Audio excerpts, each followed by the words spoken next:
అది మీరే ఎందుకు భుజానికి ఎత్తుకుంది అంటే తెలంగాణలో పార్టీ పెట్టినప్పుడు మీ పైన ఎలాంటి దాడులు జరిగాయి, భౌతిక దాడులకు దిగారు, కొన్ని ప్రాంతాల్లో జైల్లోకి పంపించారు, రోడ్డు మీద మీ వెహికల్ని టోస్ చేసుకొని తీసుకువెళ్ళారు. చాలా అసలు వైఎస్ఆర్ గారి కుమార్తెకి ఇలాంటి పరిస్థితి అనేది. ఇక్కడికి వస్తే భౌతిక దాడులు లేకపోయినా వ్యక్తిగత దూషణలకు దిగుతున్నారు, క్యారెక్టర్ అసెషన్ చేసే పరిస్థితికి వచ్చారు, సోషల్ మీడియాలో విచ్చలవిడిగా ట్రోల్ చేస్తున్నారు. ఇవన్నీ అవసరమా? ఇలాంటి బాధలు, ఇలాంటి నిందలు పడాల్సిన అవసరం? తెలంగాణలో అలా, ఏపీకి వస్తే ఇలా, మెట్టినింట్లో అలా, పుట్టినింట్లో ఇలా. అసలు ఇవన్నీ నాకు అవసరమా? నేను హ్యాపీగా లైఫ్ లీడ్ చేయొచ్చు కదా అనుకోవచ్చు కదా మీరు? అనుకోవచ్చు అండి. అలా అనుకుంటే ఇంకా రాజశేఖర రెడ్డి గారి లెగసీ కానీ, రాజశేఖర రెడ్డి గారు తప్పించిన విధానం కానీ, ఆయన బిడ్డలుగా మేము ఏం నిలబెట్టినట్టు, అసలు రాజశేఖర రెడ్డి గారికి ఒకసారి గమనిస్తే అండి నాకు అనిపిస్తుంది, రాజశేఖర రెడ్డి గారు 2 సార్లు ముఖ్యమంత్రి అయ్యాడు. రెండోసారి ముఖ్యమంత్రి అయ్యింది 2009లో.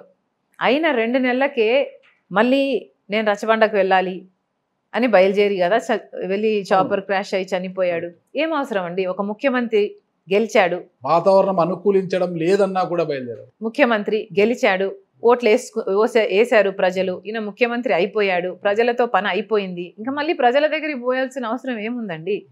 అయినా కూడా నేను ప్రజల దగ్గరికి వెళ్ళాలి, వాళ్ళకి ఇంకేదో అందలేదు, నేను ఇల్లు లేదా, లేకపోతే ఫీజు రీయింబర్స్మెంటా, ఆరోగ్యశ్రీనా, వాళ్ళకి ఏం అవసరాలు ఉన్నాయి నేను కనుక్కోవాలి, వాళ్ళకు చెయ్యాలి, ఉరుక్కుంటూ కదా వెళ్ళి మళ్ళీ చచ్చిపోయింది. ఏం అవసరం ఉందండి? రచ్చబండకని ఏ ముఖ్యమంత్రి అయినా గెలిచిన 2 నెలలకు బయలుదేరతాడా? That is Rajasekhar Reddy. That's what I scene.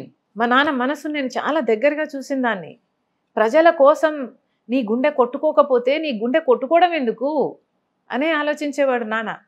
ఎంత ప్రజల కోసం ఎంత ప్రాణం పెట్టేవాడు అంటే నాన్న, అసలు బిడ్డ నాకు ప్రజల మధ్యలో ఉంటే నాకు ఇంకా ఏమీ కావట్లేదు అనేవాడు. అంత కంటెంటెడ్గా ఉండేవాడు, అంత తృప్తిగా ఉండేది ఆయనకి.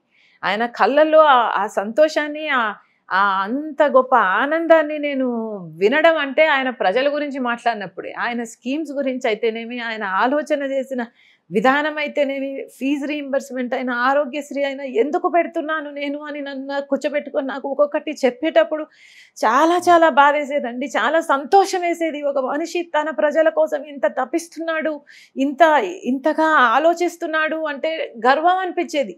ఆయన ఎంత చెప్పినా వినాలనిపించేది.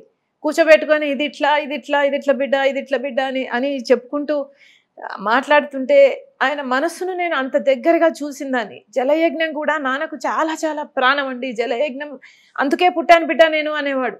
జలయజ్ఞం కోసం పుట్టాను నేను, జలయజ్ఞం కంప్లీట్ చేస్తే నా జీవితానికి పర్పస్ అయిపోతుంది, నేను సర్ ఆర్థర్ కాటన్ లాగా మిగిలిపోవాలి నేను అని మిగిలిపోవాలి నేను, నా జీవితానికి నేను పుట్టిందే ఎందుకు అనేవాడు. అలాంటిది అంత తపన ఉండేది ఆయనకి, అంత ఆశ ఉండేది. చెయ్యాలి, నేనేదో చెయ్యాలి, నేను ఇంకా ప్రజల కోసం చెయ్యాలి, నేను వాళ్ళ కోసమే బతుకుతున్నా అన్న తపన ఉండేది నాన్నలో. నాన్నగారి హృదయం దగ్గరగా చూశారు, ఆయన మనసును చాలా దగ్గరగా చూశారు. ఈరోజు జలయజ్ఞం లేదు, అంత ధనయజ్ఞాలు అయిపోయినాయి, వ్యవసాయం లేదు, ఏమీ లేదు. ఈరోజు సంక్షేమం మాటన ఏం జరుగుతుందో అందరికీ తెలుసు. కానీ నేను ఒకటి చెప్తున్నా, సరే నాన్నగారు అంటే రూపాయి డాక్టర్గా తన జీవితాన్ని మొదలుపెట్టి రాష్ట్ర ముఖ్యమంత్రిగా ఎలా ఎదిగారని తెలుసు ఒక రాజకీయ నాయకుడిగా అయినా. కానీ ఆయన గారాల పట్టికి ఇంత అవసరమా? ఇన్ని అవమానాలు అవసరమా? సోషల్ మీడియాలో ఏపీ ప్రభుత్వ ఆధ్వర్యంలో నడిచే సోషల్ మీడియాలోనే నడుస్తుంది. వైఎస్ షర్మిల, అదే సునీతమ్మ నర్రెడ్డి సునీత అంటున్నారు, ఈమెను మాత్రం వైఎస్ షర్మిల అంటున్నారు. వైఎస్ షర్మిల ఎలా అవుతుంది ఈమె అంటూ ఆ విధంగా కూడా కించపరుస్తున్నారు. ఇంకా వాళ్ళ సోషల్ మీడియాస్లోనే చాలా దారుణంగా కూడా మీద ట్రోల్ చేస్తున్నారు. మీరు కూడా చూస్తున్నారు అనమాట. రాజశేఖర రెడ్డి గారి బిడ్డకి ఇంత అవసరం వచ్చిందా? అవమానాలు భరించాలా? లేదు, మీరు అన్నట్టు నాకు అవసరం లేదు. నేను హ్యాపీగా లైఫ్ లీడ్ చేయగలను. కాకపోతే నాన్న మనసును నేను అంత దగ్గరగా ఎరిగిన దాన్ని. తెలంగాణలో పార్టీ పెట్టినా, నేను ఇక్కడ కాంగ్రెస్ పార్టీలో చేరి ఇక్కడికి వచ్చినా, ఈ బిడ్డల పట్ల నాన్నకు ఎంత తపన ఉండేది, ఎంత చెయ్యాలని ఆయనకు ఆశ ఉండేది. కనీసం ఈ బిడ్డల పక్షాన కనీసం ప్రత్యేక హోదా కోసం కొట్లాడే గొంతు కూడా లేకపోయింది. ఈరోజు ఎవరు కొట్లాడకపోతే ప్రత్యేక హోదా అసలు రాదు. అసలు ఆంధ్ర రాష్ట్రానికి చెప్పుకోదగ్గ రాజధాని ఇది మాది, తలెత్తుకొని చెప్పుకోదగ్గ రాజధాని లేదు. ఇవన్నీ జరగాలి అంటే ఎవరో ఒకరు ధైర్యం చేయాలండి, నేనే చేయాల్సిన అవసరం లేదు. సుమన్ టీవీలో మీ పర్సనల్ అండ్ బిజినెస్ ప్రమోషన్స్ కోసం కింది నెంబర్కి కాంటాక్ట్ చేయండి.